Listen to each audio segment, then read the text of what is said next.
नमस्कार दोस्तों, आपके अपने चैनल स्टडी बाई श्याम सुंदर सर पर बहुत बहुत स्वागत है।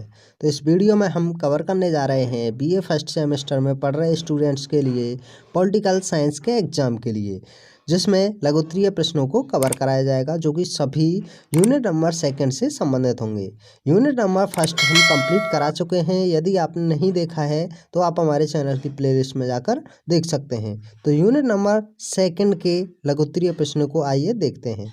तो चलो बिना समय गवाए क्वेश्चन नंबर 15 होगा, संघात्मक तथा एकात्मक प्रणाली में मुख्य अंतर स्पष्ट कीजिए। तो इसका आंसर होगा एकात्मक संविधान वह है जिसमें सारी शक्तियां सरकार में निहित होती हैं, जिसे केंद्रीय सरकार कहा जाता है। राज्य केंद्रीय सरकार के अधीन रहते हैं, जबकि संघात्मक संविधान में शक्तियां केंद्र तथा राज्यों के मध्य विभाजित रहती हैं और दोनों सरकारें अपने अपने क्षेत्र में स्वतंत्र रूप से कार्य करती हैं। क्वेश्चन नंबर 16 में दिया हुआ है, संविधान के मूल ढांचे का बताइए। संविधान के मूल ढांचे का सिद्धांत बताइए। संविधान के मूल ढांचे या आधारभूत सिद्धांत की धारणा, concept of the basic structure of the basic principles of the constitutions. चलो इसे देखते हैं क्वेश्चन नंबर 16 के आंसर को। तो आंसर होगा, संविधान के मूल ढांचे की धारणा का आशय यह है कि संविधान की कुल व्यवस्थाएं अन्य व्यवस्थाओं की तुलना में अधिक महत्वपूर्ण हैं। वे संविधान के मूल ढांचे के समान हैं और समस्त संवैधानिक व्यवस्था उन पर ही आधारित है। सर्वप्रथम इस धारणा का प्रतिपादन सर्वोच्च न्यायालय के द्वारा 24 अप्रैल 1973 को मौलिक अधिकारों से संबंधित एक विवाद के केशवानंद भारती बनाम केरल राज्य पर निर्णय देते हुए किया गया। इस निर्णय में सर्वोच्च न्यायालय ने कहा कि संसद मौलिक अधिकारों को संशोधित या सीमित कर सकती है, किंतु संविधान के अनुच्छेद 368 से संसद को संविधान के मूल ढांचे को नष्ट करने या मूल ढांचे से परिवर्तन का अधिकार प्राप्त नहीं होता। मिनर्वा मिल्स तथा अन्य बनाम भारत सरकार मई 1980 के विवाद में सर्वोच्च न्यायालय के द्वारा पुनः इस बात का प्रतिपादन किया गया था। इसको अतिरिक्त 1975 से 76 की राजनीतिक स्थिति के आधार पर यह अनुभव किया गया कि शासक वर्ग की अपनी खिलवाड़ का साधन बना सकता है। अतः शासन को इस शक्ति पर रोक लगाने के लिए संविधान के मूल ढांचे की धारणा को अपनाया जाना चाहिए। 1973 तथा 1980 के निर्णय में आवश्यक स्पष्टता के साथ यह नहीं बताया गया कि संविधान के मूल ढांचे या आधार ढांचे के अंतर्गत संविधान की कौन सी व्यवस्थाएं आती हैं, लेकिन केशवानंद भारती विवाद 1973, इंदिरा नेहरू गांधी बनाम राजनारायण विवाद 1975 और मिनर्वा मिल्स विवाद 1980 में संविधान के मूल ढांचे के संबंध में कुछ उल्लेख अवश्य किए गए, कुछ संकेत किए गए और कुछ उदाहरण दिए गए हैं। क्वेश्चन नंबर 17 में दिया हुआ है। क्वेश्चन नंबर 17 है, प्रस्तावना भारतीय संविधान की आत्मा है, समीक्षा कीजिए अथवा भारतीय संविधान की प्रस्तावना लिखिए। तो इन दोनों क्वेश्चंस का एक जैसा ही आंसर होगा। भारतीय संविधान की प्रस्तावना यानी कि प्रीम्बल्स ऑफ इंडिया कॉन्स्टिट्यूशन। भारतीय संविधान की प्रस्तावना में कहा गया है, हम भारत के लोग भारत को एक संपूर्ण प्रभुत्व संपन्न लोकतंत्रात्मक गणराज्य बनाने के लिए तथा उसके समस्त नागरिकों को सामाजिक, आर्थिक और राजनीतिक न्याय, विचार, अभिव्यक्ति, विश्वास, धर्म और उपासना की स्वतंत्रता, प्रतिष्ठा और अवसर की समता प्राप्त करने के लिए तथा उन सब में व्यक्ति की गरिमा और राष्ट्र की एकता सुनिश्चित करने वाली बंधुता बढ़ाने के लिए दृढ़ संकल्प होकर अपनी इस संविधान सभा में आज तारीख 26 नवंबर 1949 ईस्वी को मिति मार्ग शीर्ष शुक्ल सप्तमी संवत 2006 विक्रमी को एतद द्वारा इस संविधान को अंगीकृत अधिनियम और आत्मसमर्पित करते हैं। 42वें संवैधानिक संशोधन 1976 के द्वारा भारतीय संविधान की प्रस्तावना में कुछ और शब्दों तथा भावों को जोड़ा गया है। अब संविधान की प्रस्तावना निम्न प्रकार है, हम भारत के लोग भारत को एक संपूर्ण प्रभुत्व संपन्न समाजवादी पक्ष निरपेक्ष लोकतंत्रात्मक गणराज्य बनाने के लिए तथा उसके समस्त नागरिकों को सामाजिक, आर्थिक और राजनीतिक न्याय, विचार, अभिव्यक्ति, विश्वास, धर्म और उपासना की स्वतंत्रता, प्रतिष्ठा और अवसर की समता प्राप्त करने के लिए तथा उन सब में व्यक्ति की गरिमा और राष्ट्र की एकता और अखंडता सुनिश्चित करने वाली बंधुता बढ़ाने के लिए दृढ़ संकल्प होकर अपनी इस संविधान सभा में आज तारीख 26 नवंबर 1949 ईस्वी को मिति मार्ग शीर्ष शुक्ल सप्तमी संवत 2006 विक्रमी को एतद द्वारा इस संविधान को अंगीकृत, अधिनियमित और आत्मसमर्पित करते हैं। क्वेश्चन नंबर 18 में दिया हुआ है, संवैधानिक उपचारों के अधिकार से आप क्या समझते हैं? संवैधानिक उपचारों का अधिकार, राइट टू कॉन्स्टिट्यूशनल रेमेडीज, अनुच्छेद 32 के तहत। तो इसको विस्तार से जानें। संविधान में मूल अधिकारों के उल्लेख से अधिक महत्वपूर्ण बात उन्हें क्रियान्वित करने की व्यवस्था है, जिसके बिना मूल अधिकार अर्थहीन सिद्ध होंगे। संविधान निर्माताओं ने इस उद्देश्य से संवैधानिक उपचारों के अधिकार को भी संविधान में स्थान दिया है, जिसका तात्पर्य यह है कि नागरिक अधिकारों को लागू करने के लिए सर्वोच्च न्यायालय तथा न्यायालयों की शरण ले सकते हैं।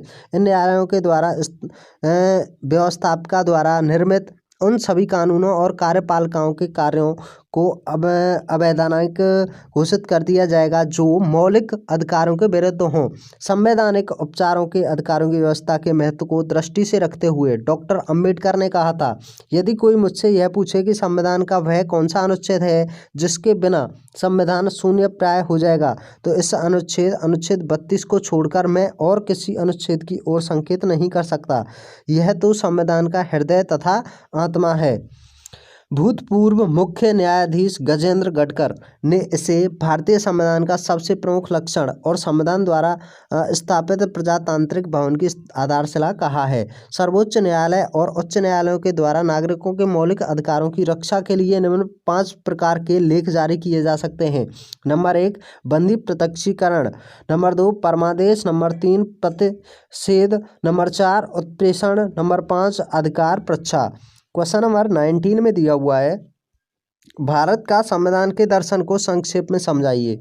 तो इसका आंसर होगा, किसी भी देश के संविधान का अपना एक दर्शन होता है। संविधान के दर्शन का तात्पर्य उन आदर्शों से है जिनसे वह अभिप्रेरित हुआ है। संविधान में वर्णित नीतियां भी दर्शन में आती हैं। संविधान के उद्देश्य का आदर्शों तथा आकांक्षाओं को प्रकट करने में अहम भूमिका निभाती है। संविधान के दर्शन से अभिप्राय संविधान की बुनियादी अवधारणाओं से है, जैसे अधिकार, लोकतंत्र आदि। संविधानों में निहित आदर्श जैसे समानता, स्वतंत्रता हमें संविधान के दर्शन करवाते हैं। क्वेश्चन नंबर 20 दिया हुआ है, भारतीय संविधान के उद्देश्य का पर संक्षेप में टिप्पणी कीजिए। तो इसका आंसर हो जाएगा, भारतीय संविधान में लिखित उद्देश्य का संविधान पर प्रकाश डालती है। पंडित जवाहरलाल नेहरू ने 15 दिसंबर 1940 को संविधान सभा में अत्यंत प्रेरणादायक और महत्वपूर्ण भाषण के रूप में अपना मत प्रस्तुत किया।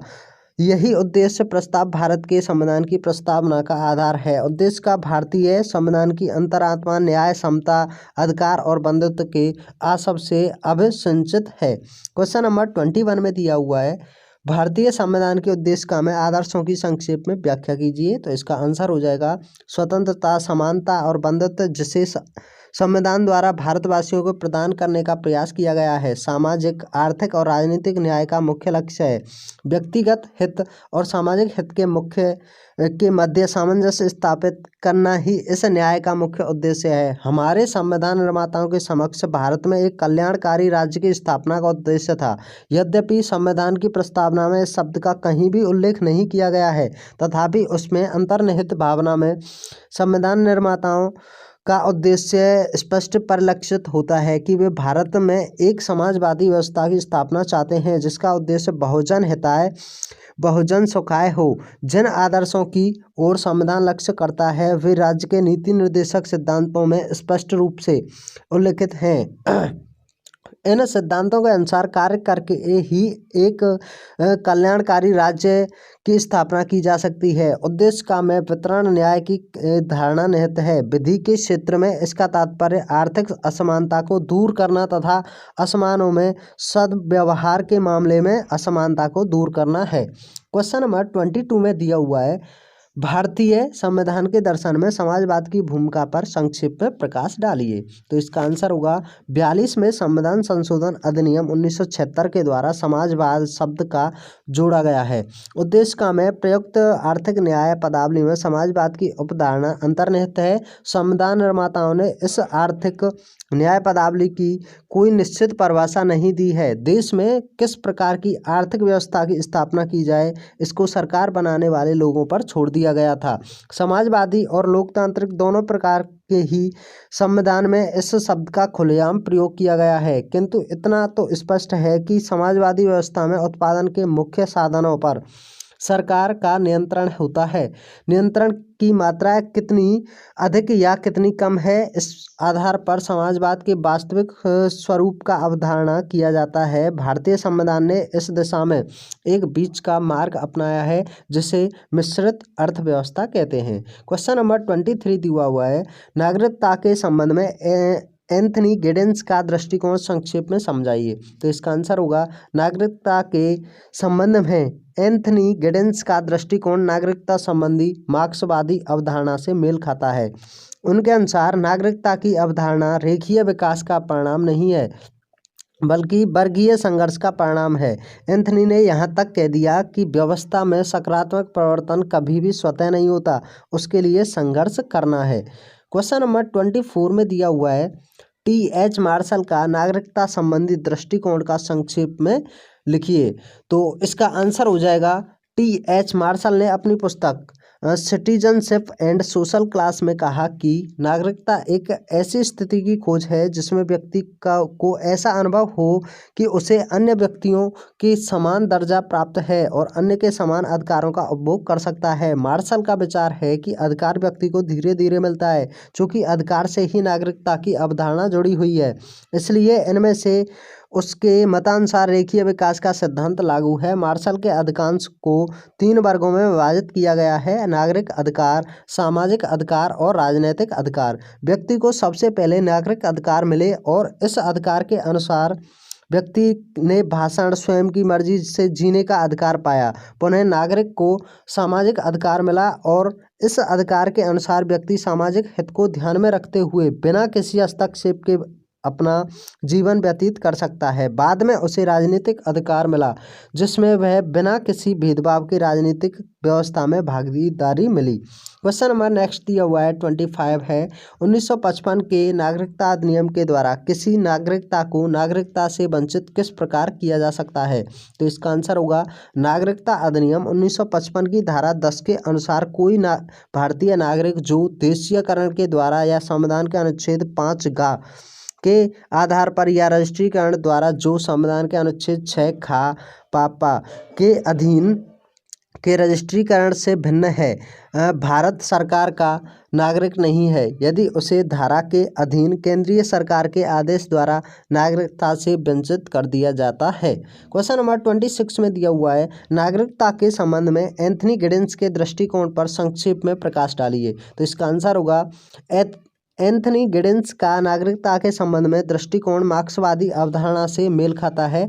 उनके अनुसार नागरिकता की अवधारणा रेखीय विकास का परिणाम नहीं, बल्कि वर्गीय संघर्ष परिणाम है। गिडेंस मार्क्सवादी नागरिकता संबंधी सिद्धांत को स्वीकार करते हुए भी लोक कल्याणकारी राज्य का समर्थन करता है, क्योंकि इसी के नागरिकता के विकास के लिए ज़्यादा से ज़्यादा कार्यों का संपादन संभव हुआ है। तो ये आपके यूनिट नंबर 2 से संबंधित सभी क्वेश्चन समाप्त होते हैं। यदि आप यूनिट नंबर 3 को देखना चाहते हैं तो आप हमारे चैनल की प्लेलिस्ट में जाकर देख सकते हैं और आप अपनी बेहतरीन तैयारी कर सकते हैं। यदि आप पर अदर सब्जेक्ट भी है और कोई भी सब्जेक्ट है तो आप हमारे चैनल की प्लेलिस्ट में जाकर एक बेहतरीन तैयारी कर सकते हैं। Thanks for watching. जय हिंद, जय भारत।